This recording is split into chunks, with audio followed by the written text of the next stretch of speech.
కీర్తనలు 50వ అధ్యాయం 23వ చరణాన్ని మనం చదువుకుందాం. కీర్తనలు 50వ కీర్తన 23వ చరణాన్ని మనం చదువుకుందాం. స్తుతియాగము అర్పించువాడు నన్ను మహిమపరచుచున్నాడు. నేను వానికి దేవుని రక్షణ కనపరుచినట్లు వాడు మార్గము సిద్ధపరుచుకొనేను. హల్లెలూయా. క్రీస్తునందు ప్రియమైన సహోదరి సహోదరులారా, చదవబడిన యొక్క వేద భాగంలో మనం చూసినట్లయితే ఏమున్నది? స్తుతియాగము అర్పించువాడు నన్ను మహిమపరచుచున్నాడని భక్తుడైన ఆసాపు తెలియజేసినాడు. ప్రియమైన దేవుని పిల్లలారా, కీర్తన భాగంలో మనం ఎప్పుడైనా చదవగానే ఇది ఎవరు రాశారనేసి టక్కునని మనం చెప్తాం. చెప్పండి. టక్కునని ఏమని అంటామంటే దావీదు రాసిన కీర్తన అనేసి అంటారు. వాస్తవానికి ఈ కీర్తన రాసింది దావీదు కాదు, భక్తుడైన ఆసాపు. ఎవరు? ఆసాపు కీర్తనలు. ఈ కీర్తనల్లో అన్నీ 150 ఉంటాయి. ఈ 150 కీర్తనల్లో 12 అధ్యాయాలు ఆసాపు రచించినవే. హల్లెలూయా. ఇప్పుడు ఈ చదవబడిన ఈ యొక్క కీర్తన కూడా ఎవరు రచించింది? ఆసాపు. ఈ ఆసాపు ఎవరంటే గోత్రికి సంబంధించిన వాడంటే లేవి గోత్రానికి సంబంధించిన వ్యక్తి. ఈ లేవి యొక్క పని ఏమిటి అంటే దేవుని యొక్క సన్నిధానంలో యాజకుడు బలి అర్పించినప్పుడు ఆ బలి అర్పించిన తర్వాత ఆ యొక్క బలి పశువు యొక్క మాంసాన్ని వేరు చేసి వాటిని ఆ యొక్క వస్తువులో అమర్చేవారు. ఒకవేళ యాజకుడు కనుక ఒక ఎద్దును కానీ వధించినప్పుడు మనం తెల్లవారుజామున మటన్ వాస్తాం. ఒకళ్ళ వల్ల అయితే ఎంతమంది కలిసి చేస్తాం? అమ్మ అయినా అందరూ దయచేసి పిల్లలు అటు ఇటు ఎవరు తిరగవద్దు. ఒక హాఫ్ అన్ అవర్ మాత్రమే మనకు సమయం ఉంది. ఎందుకంటే మనం విలువైన సమయంలోనికి వచ్చున్నాం. ఈ విలువైన సమయంలో దేవునికి మీరు హృదయాలు కనెక్ట్ చేస్తే దేవుడు మీతోనే సూటిగా ఈరోజు మాట్లాడతాడు. హల్లెలూయా. ఆయన కోరుకునేది ఏంటి? నీలో వచ్చే స్తుతియాగం మాత్రమే ఆయన కోరుకుంటున్నాడు. ఈరోజు దేవునికి నువ్వు కానీ స్తుతులు చెల్లించినట్లయితే నీ ఎదుట ఉన్న ఇరుకు కోట గోడలు, ఎర్ర సముద్రం లాంటి సమస్యలన్నీ అడ్డు తొలగిపోతాయి. హల్లెలూయా. హల్లెలూయా. ఇక్కడ మనం కానీ చూసినట్లయితే యాజకుడి యొక్క ధర్మం ఏంటి? ఆ యొక్క పశువుని వధించినప్పుడు ఏం చేస్తారు? 4-5 అక్కడ ఉంటారు. లేవీలు పరిచర్య ఎక్కడ ఉంటారంటే వీరు దేవుని సన్నిధానంలో ఉంటారు. ఈ యొక్క దేవుని సన్నిధానంలో వాళ్ళు ఏం చేస్తారు? యాజకత్వం వహించినప్పుడు ఆ మందిరాలను శుభ్రం చేస్తారు. బలిని అర్పించిన తర్వాత కింద కారిన ఆ రక్తాన్ని తుడవటం ఆ యొక్క యాజకుడికి సహచరులుగా వారు పనిచేస్తారు. ఈ యొక్క బలిని అర్పించి ఆ యొక్క ఆల్టర్ మీద పెట్టినప్పుడు దేవుని సన్నిధిలో నుండి ఆ యొక్క ప్రత్యక్ష గుడారంలోనికి అగ్ని దిగి వచ్చేది. హల్లెలూయా. ఆ అగ్ని దిగి వచ్చి ఆ యొక్క వాటిని సిద్ధపరిచిన మాంసాలని ఏం చేస్తుంది? అగ్ని బూడిద చేస్తాయి. ఉదాహరణకి మనకి క్లారిటీగా అర్థం కావటానికి కరిమేలు పర్వతం మీద ఎవరున్నారు? ఏలియా ఉంటారు. ఏలియా బయలుదేవతలో వీరిద్దరు కలిసి ఒక పోటీ వస్తుంది. నీ దేవుడి గొప్ప, మా దేవుడి గొప్ప అని. మన దేవుడి గొప్ప అనేసి ఏలియా లేస్తాడు. తప్పని దేవతను పూజించే వాళ్ళు ఉన్నారు. అయితే వీరు ఏం చేస్తారు? బలిని అర్పిస్తారు. సాయంత్రం 5:59 నాకు వాళ్ళు బలిని అర్పించిన వాళ్ళు రక్తాలతో వచ్చినట్టు పోసుకున్నా కానీ వాళ్ళు బలి మాంసం అనేది అంగీకరించలేదు వాళ్ళ దేవుడు. ఎప్పుడైతే ఏలియా లేచి బలిపీఠాన్ని చక్కగా కట్టాడు. హల్లెలూయా. సాయంత్రం 6 గంటల ప్రాంతంలో పెద్ద మోకాలేసి, ప్రభువా నువ్వు దిగి వచ్చి నీ ప్రజల పట్ల నువ్వు కార్యం చేయనేసి ప్రార్థించగానే ఆకాశం నుంచి అగ్ని వచ్చి ఆ బలి మాంసాన్ని ఏం చేసింది? దహించి వేసింది. హల్లెలూయా. రాళ్ళతో సహా కూడా ఏమైపోయాయి? బూడిదగా మారిపోయారు. అప్పుడప్పుడు చలిమంటలు వేసినప్పుడు ఆ మంట అనేది రాళ్ళ తగిలితే రాళ్ళు ఎట్టయిపోతాయి, మసిగా మారిపోతూ ఉంటాయి.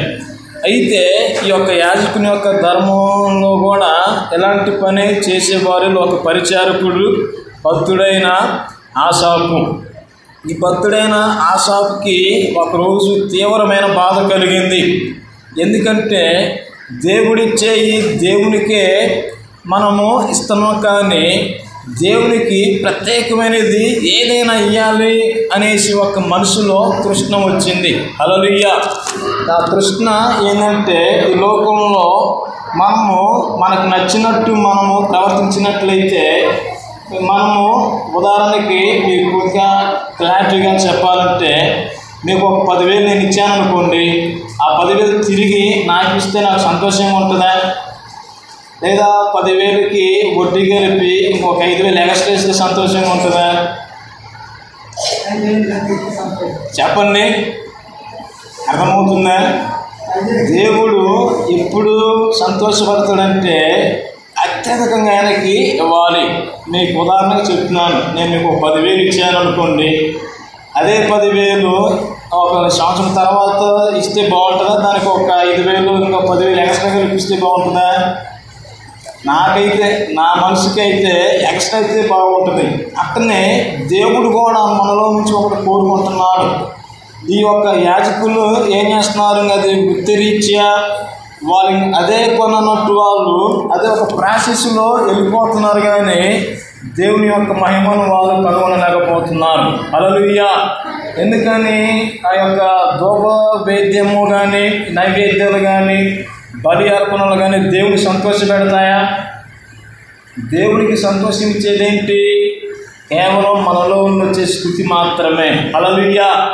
దేవునికి ఎప్పుడైతే మనము స్తోత్రాలు, స్తుతులు చెల్లిస్తామో, ఆయన ఒక సింహాసనం మీద కూర్చొని ఆ స్తుతుల మూలాన ఆయన ఒక దుర్గాన్ని స్థాపించినట్లు 8వ కీర్తన మొదటి నుంచి చూసినట్లయితే మనకి అర్థమవుతుంది. ఇక్కడ దేవునికి ఏమిస్తున్నారు? ఏ రేట్లు ఇస్తున్నారు? గొర్రె పిల్లల్ని, పొట్టేళ్ళని ఇస్తున్నారు. పొట్టేలు రక్తము, గొర్రె పిల్లల రక్తము, దూడపిల్లల రక్తము దేవునికి ఇచ్చి దేవునికి ఇస్తుంటే సంతోషంగా ఉంటుందా? సంతోషంగా ఉంటుందండి. దేవుడు మానవుల నుండి ఏం కోరుకుంటున్నాడు? స్తుతులను ఆయన కోరుకుంటున్నాడు. మనం ఇచ్చింది మనకే ఇస్తే ఎంత అసహ్యంగా ఉంటుందో. ఒకసారి నేను కాలేజీలో చదువుకునేటప్పుడు ఒక సంఘటన జరిగింది. ఆ సంఘటన ఏమిటంటే, మా కాలేజీలో నేను 2014, 15, 16లో విజయవాడలో ఉన్నాను. ఆ విజయవాడ కాలేజీలో జరిగిన సంగతి చెప్తున్నాను. అక్కడ ఎవరైతే నిద్రపోతులు, బద్ధకస్తులు, పొద్దున లేవకుండా ఉంటారో వారికి సన్మానం చేస్తారు. ఏం చేస్తారు? వారికి సన్మానం చేస్తారు. మనం ఎవరికి చేస్తాం సన్మానం? మన కూరలు మా మధ్యకి ఎమ్మెల్యే గారు కానీ ఎవరన్నా పెద్ద పాస్టర్ గారు వస్తే వారికి సన్మానం చేస్తాం లేదా క్రిస్మస్ మూమెంట్లో. కానీ వాళ్ళు ఏం చేస్తారంటే, ఎవరైతే బద్ధకస్తుడు, నెమ్మదస్తుడు, చదువుకుండా ఉంటాడో, ఉదయం 5 గంటలకు లేవాల్సి 4 గంటలకు లేవాలి, అలాంటి వాడికి వాళ్ళు సన్మానం చేస్తారు. ఆ సన్మానం ఒకసారి నేను కూడా పాల్గొన్నాను. హల్లెలూయా.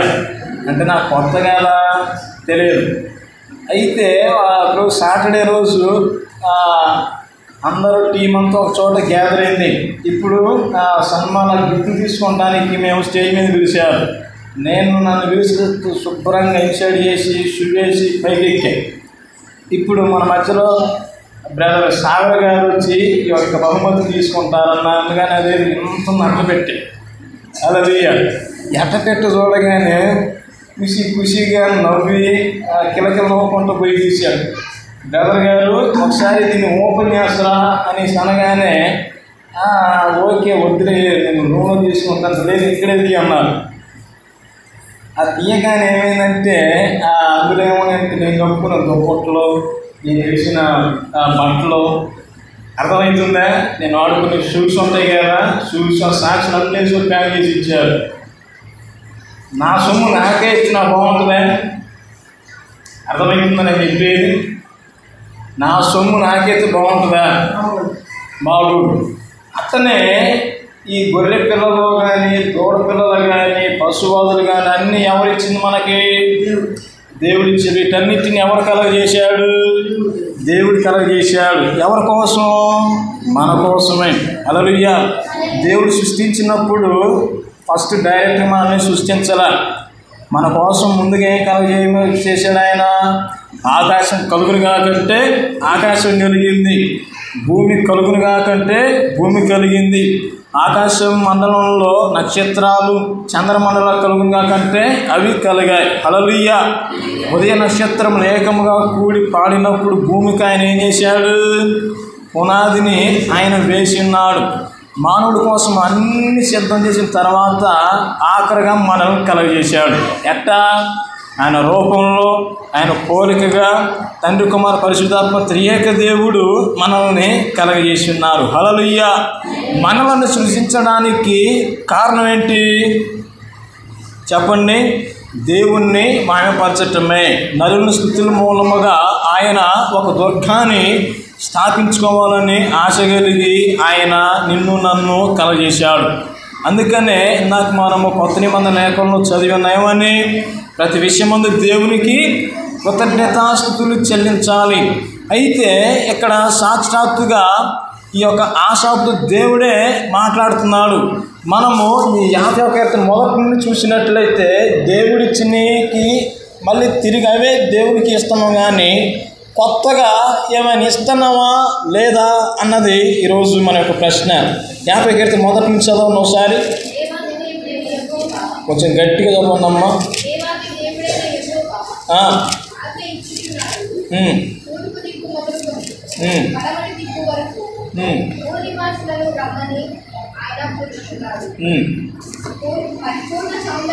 పరిపూర్ణ సౌందర్యం గల సీయోనులో నుండి దేవుడు ప్రకాశించుచున్నాడు. మన దేవుడు వేంచేసి ఉన్నాడు. ఆయన మౌనముగా ఉన్నాడు. ఆయన ముందర అగ్ని మండుచున్నది. ఆయన చుట్టూ ప్రచండ వాయువు విసురుచున్నది. ఆయన తన ప్రజలకు న్యాయము తీర్చుటకై బల్యార్పణ చేత నాతో నిబంధన చేసుకుని నా భక్తులు నా ఎద్దకు సమకూర్చుడని నీది ఆకాశమును భూమిని పిలుచుచున్నాడు. హల్లెలూయా. ఎందుకని ఆయన అంత కోపంగా ఉగ్రతతో ఆయన ప్రభావంతో వస్తున్నాడంటే ఈ యొక్క బలి అర్పణ దగ్గర తేడా కొట్టింది. ఎవరికి? మానవునికి, దేవునికి. దేవుడికి ఇవి చూసి చూసి విసుగు చెందాడు. మానవుడు పరిస్థితి ఏంటంటే, అసలు ధర్మశాస్త్రం ఎప్పుడు వచ్చిందంటే మోషే గారు ఐగుప్తు ప్రజల నుంచి వారిని విడిపించిన తర్వాత వీరు పాపం చేయకుండా ఉండటానికి నిబంధనలను ఇచ్చాడు. హల్లెలూయా. ఈ నిబంధనలు ఏంది? ఎవరన్నా తెలిసి తప్పు చేస్తే రాళ్ళతో కొట్టి చంపాలి. ఒకవేళ పొరపాటున ఆ తప్పు చేస్తే ఆ దోషికి పరిహారం చెందడానికి ఏం చేయాలి? అతడు ఒక మేకను కానీ లేదా ఒక ఎద్దుని కానీ యాజకుని దగ్గరకు తీసుకొని రావాలి. తీసుకుని వచ్చిన తర్వాత ఏం జరుగుతుందంటే ఈ యొక్క యాజకుడు ఈ యొక్క దోషి ఉంటాడు కదా, ఆ దోషి కొరకు ఏం చేస్తాడు? దేవుని ఎదుట ప్రార్థన చేస్తాడు. ఆ ప్రార్థన ఎలా ఉంటుందంటే ఈ యొక్క యాజకుడు ఈ దోషి అనేవాడు ఈ యొక్క ఉదాహరణ గొర్రె పిల్ల మీదే ఒక చేతులు పెట్టారనుకోండి, ఇతడు పాపాలన్నీ ఏమవుతాయి? ఈ గొర్రె పిల్ల మీదకి వస్తాయి. అర్థమవుతుందా? ఈ గొర్రె పిల్లని తీసుకొని వెళ్ళి ఏం చేస్తాడో దాన్ని బోధిస్తాడు. హల్లెలూయా. అట్టనే అప్పుడు ఈ యొక్క దోషం చేసిన వ్యక్తి యొక్క పాపం ఏమవుతుంది? పరిహారము అవుతుంది. అట్టనే యేసు ప్రభువుల వారు కూడా ఈ లోకానికి మీకు స్వీకరణ చెప్తున్నాను. ఆయన ఎలా వచ్చాడు? లోక పాపములు మోసుకొని పోవు దేవుని గొర్రెపిల్ల. హల్లెలూయా. హల్లెలూయా. ఆయన గొర్రెపిల్లకి ఎందుకు వచ్చాడంటే ఈ మనుషులు అర్పిస్తున్న అర్పణలకి పాపం పరిహారం చెందట్లేదు, కానీ దోషం అనేది ఏమవుతుంది? కప్పబడుతుంది, కానీ అది పరిహారం కావటం లేదు. అర్థమవుతుందా? ఇక్కడ ఒక కొబ్బరి నూనె బాటిల్ ఉంది, కానొస్తుందా? అందరికి కానొస్తుందండి. హల్లెలూయా. దీన్ని నేనేం చేశాను? ఇక్కడ దాచిపెట్టాను సరుగులో. ఇక్కడ కొబ్బరి నూనె బాటిల్ లేదంటే మీరు నమ్ముతారా? ఎక్కడుంది? ఈ సరుగులో ఉన్నది. అతనే ఈ యొక్క దోషానికి బలర్పిస్తే దాని కప్పబడుతుంది, కానీ ఆ పాపం అనేది మనుషుల నుండి పోవటలేదు. అందుని బట్టే యేసయ్య మన కొరకు ఎలా వచ్చాడు? గొర్రె పిల్లగా వచ్చాడు. హల్లెలూయా, హల్లెలూయా. ఇంకా ఆయన శిలువలో ఏలాడబడుతున్నప్పుడు 7 మాటలు మాట్లాడారు. ఆ 7 మాటల్లో 4వ మాట ఏందో చెప్పండి? నా దేవా, నా దేవా, నన్ను ఎందుకు చేయి విడిచావు అనేసి ఆయన అంటాడు. యేసు ప్రభువు వారు ఆ మాట ఎందుకన్నాడంటే, దేవుని బిడ్డలారా, లోకంలో ఉన్న సకల మానవుల పాపాలన్నీ గొర్రె పిల్లగా ఆయన నెత్తి మీద వేసుకున్నప్పుడు యేసు ప్రభువు వారు ఏమైపోయారంటే పాపపు ముద్దగా మారిపోయారు. మన దేవుడు ఎలాంటి వాడు? పరిశుద్ధుడు. చెప్పండి, పరిశుద్ధుడు అన్నవాడు ఎలా ఉంటాడంటే ఒంట్లో కూడా అరికాల మొదలుకొని గన్నెత్తి వరకు రవ్వంత పాపం లేకుండా ఉండేవాడే. హల్లెలూయా. అయితే మానవుని యొక్క దోషం అనేది యేసు మీద పడ్డప్పుడు ఆ దోష భారము, ఆ వేదన ఆయన కూడా చూడలేక ఏం చేశాడు? చెయ్యిని వదిలేశాడు. అందుకని అప్పుడు యేసయ్య బిగ్గరగా కేక వేసి ఏమన్నాడు? నా దేవా, నా దేవా, ఎందుకు నన్ను చెయ్యి విడిచామనేసి ఆయన అంటాడు. అది ఈ గొర్రెపిల్ల యొక్క బలి అర్పణ యొక్క విధి. అయితే వీళ్ళు ఏం చేస్తున్నారు? ఇంకా ఫార్మల్గా మన ఆదివారం ప్రార్థన పెడితే ఆదివారం వచ్చినట్టు పోతున్నారు, కానీ దాన్ని గ్రహించట్లేదు. ఇంకా దేవుని స్వరం అనేది రావట్లేదు, దేవుని ఆశీర్వాదం వాళ్ళకి రావట్లేదు. రొటీన్గా అది అయిపోయింది. అయితే ఇప్పుడు మేమేం చెయ్యాలనేసి ఈ ఆసాపుకి వచ్చి దేవుణ్ణి ప్రశ్న అడుగుతున్నాడు. నువ్వెందుకు రావట్లేదు? ఎందుకు మాతో మాట్లాడట్లేదు? ఎందుకు మమ్మల్ని కరుణించట్లేదు అనేసి ఈ ఆసాపు అడుగుతున్నప్పుడు దేవుడు అతనికి దర్శనంలో మాట్లాడుతున్న మాటలే ఈ యొక్క ఆసాపు కీర్తన 50వ కీర్తన 1 నుంచి ఆఖరి వరకు. హల్లెలూయా. అప్పుడు దేవాది దేవుడనే యెహోవా ఆజ్ఞించుచున్నాడు, తూర్పు దిక్కు మొదలుకొని పడమటి దిక్కు వరకు భూనివాసులను రమ్మని ఆయన పిలుచుచున్నాడు. పరిపూర్ణ సౌందర్యము గల సియోను నుండి దేవుడు ప్రకాశించుచున్నాడు. హల్లెలూయా. అయితే దేవుని బిడ్డలారా, ఇక 4వ వచనంలో చూసినట్లయితే ఆయన తన ప్రజలకు న్యాయము తీర్చుటకై బలి అర్పణ చేత నాతో నిబంధన చేసుకుని నా భక్తులను నా యొద్దకు సమకూర్చుడని మీది ఆకాశమును భూమిని పిలుచుచున్నాడు. దేవుడు తానే నా కర్త ఉన్నాడు. ఆకాశము ఆయన నీతిని తెలియజేయుచున్నది. హల్లెలూయా. ఇంకా మనగా చూసినట్లు దేనిలా ఈ విధంగా దేవుడు మాట్లాడుతూ ప్రారంభించాడు. ఈ విధంగా మాట్లాడుతూ ఏం జరిగిందంటే, అసలు మీరు నాకు ఏందిరా మీరు అర్పించేది? మీరు అర్పించే బలి ఒక బలేనా? మీరు ఇవన్నీ ఇచ్చింది ఎవరు? నేనే కదా. ఈ కొండపై 1000 పశువులు ఎవరివి? నాయే. ఈ భూమి మీద భూచరాలు సృష్టించినవన్నీ ఎవరివి? నాయే.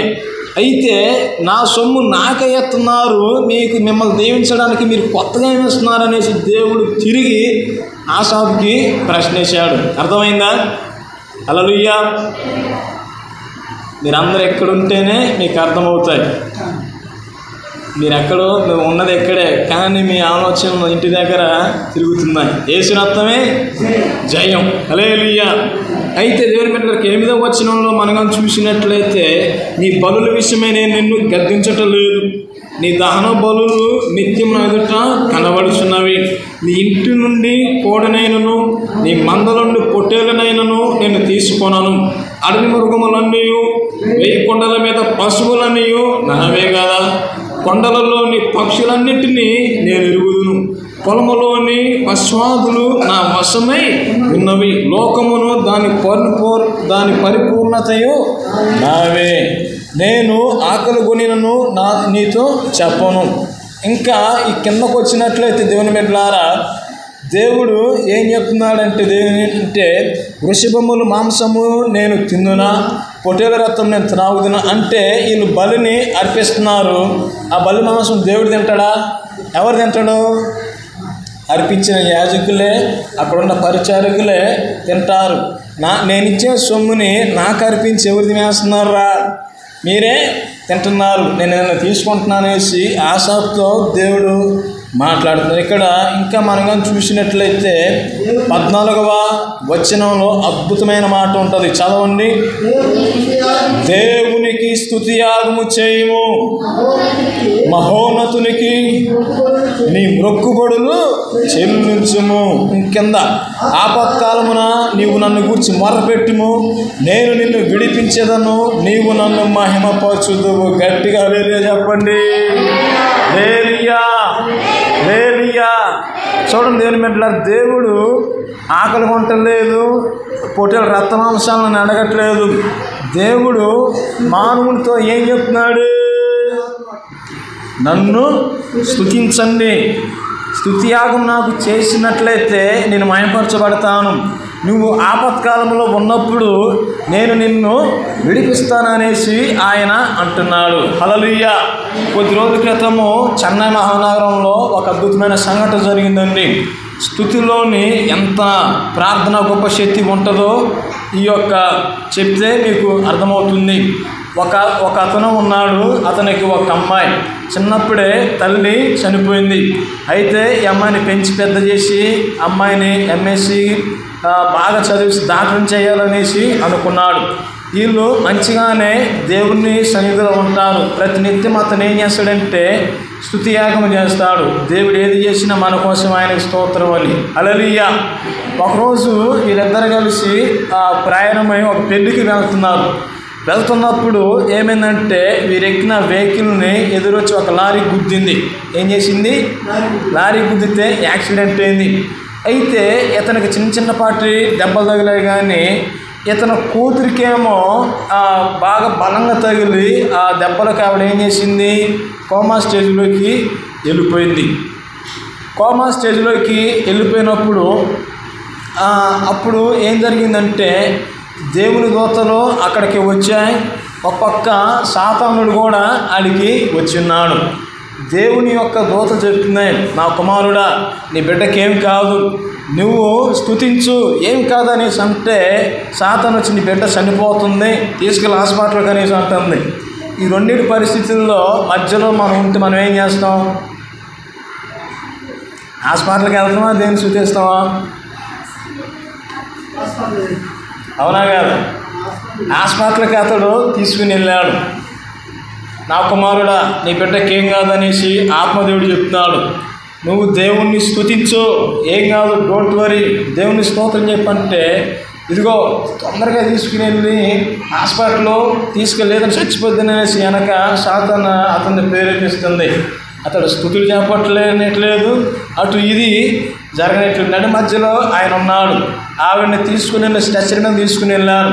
ఆపరేషన్ చేయాలనేసి కోమా నుంచి బయటకు కొంచెం టైం పట్టుద్ది, బాగా డ్యామేజ్ అయిపోయింది బాడీ అంతా, చికిత్స చేయాలనేసి అనగానే వెంటనే అతడు ఆవిడ తీసుకుని వెళ్ళి ఆ గదిలో తీసుకుని వెళ్ళగానే వెంటనే మళ్ళీ దేవుని దూతలు వచ్చి, దేవుని ఆత్మ వచ్చి, నా కుమారుడా నీ బిడ్డకేం కాదు, దేవుని స్తుతించేసి అన్నప్పుడు ఈ యొక్క అతడు ఏం చేశాడు? తండ్రి ఆ హాస్పిటల్లో ఆవిడ్ని తీసుకుని తలుపునేసారు.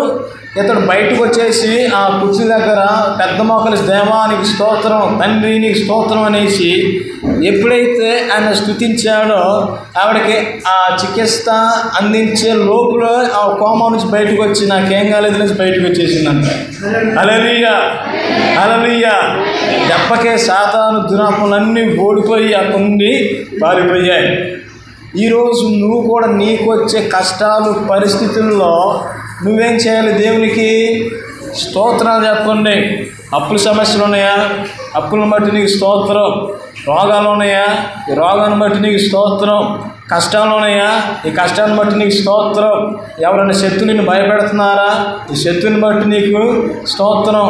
నీకు మెత్తులను, నీకు ప్రాణహాని, ఏదన్నా ఎవ్రీథింగ్ ఏది అయినా సరే దేవునికి మీరు స్తోత్రం చెప్పండి. దేవునికి ఎప్పుడైతే మీరు స్తుతులు చెల్లిస్తారో అప్పుడు దేవుడు మీ పట్ల అద్భుతాలు చేయడం ప్రారంభిస్తారు. ఇక్కడ ఏమైనా ఉంది?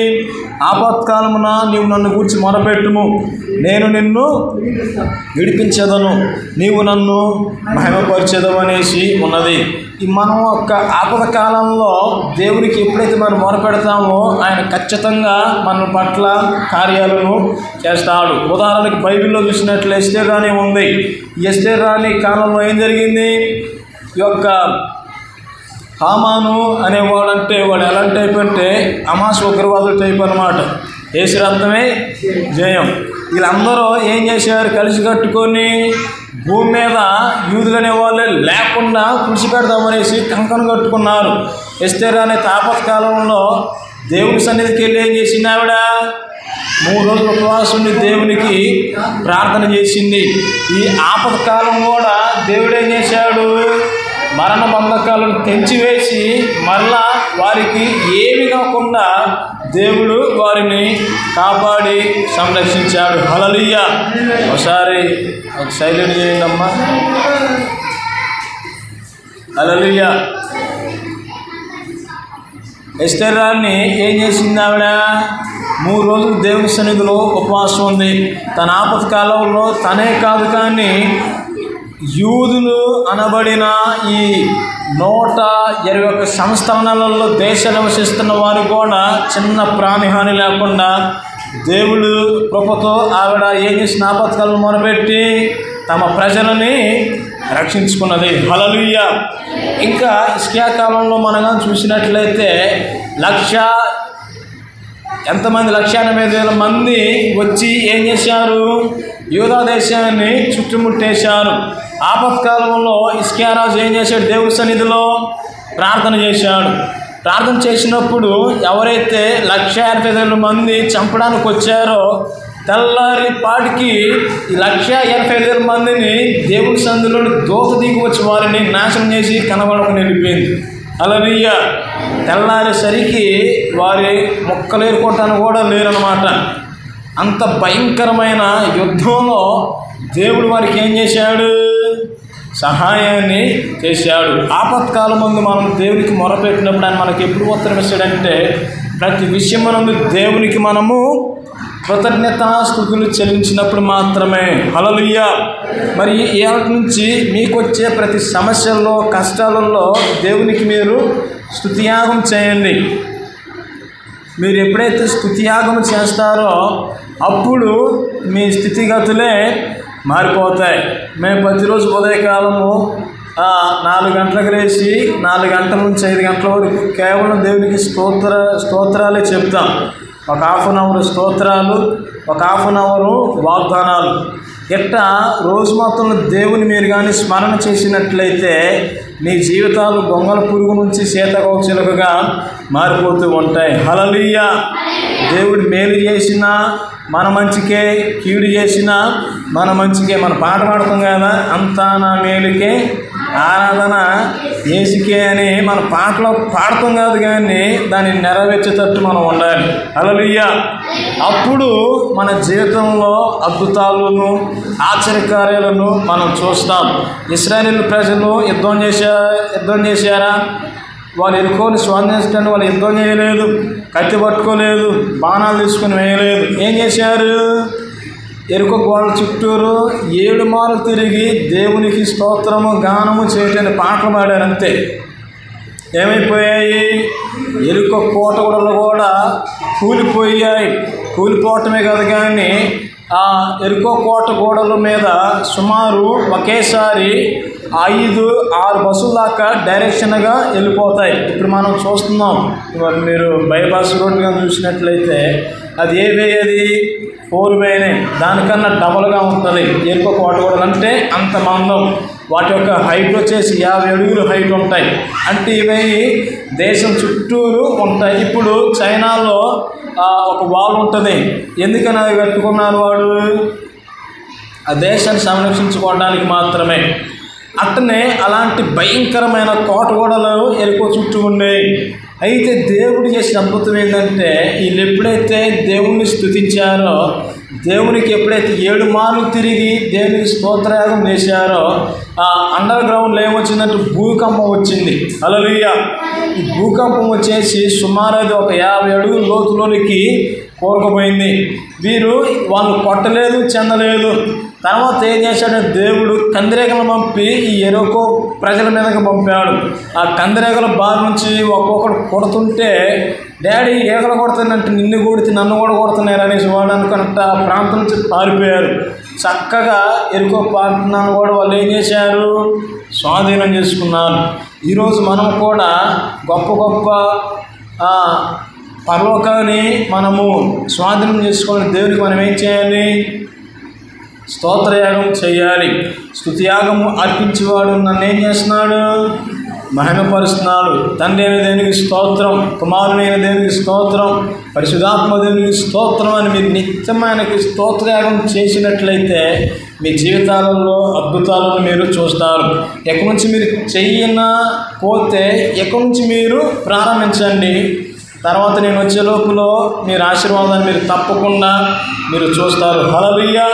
దేవుడు అలాంటి కృపాధన్యత దేవుడు మీ అందరికీ అనుగ్రహించుగాక. ఆమేన్, ఆమేన్, ఆమేన్.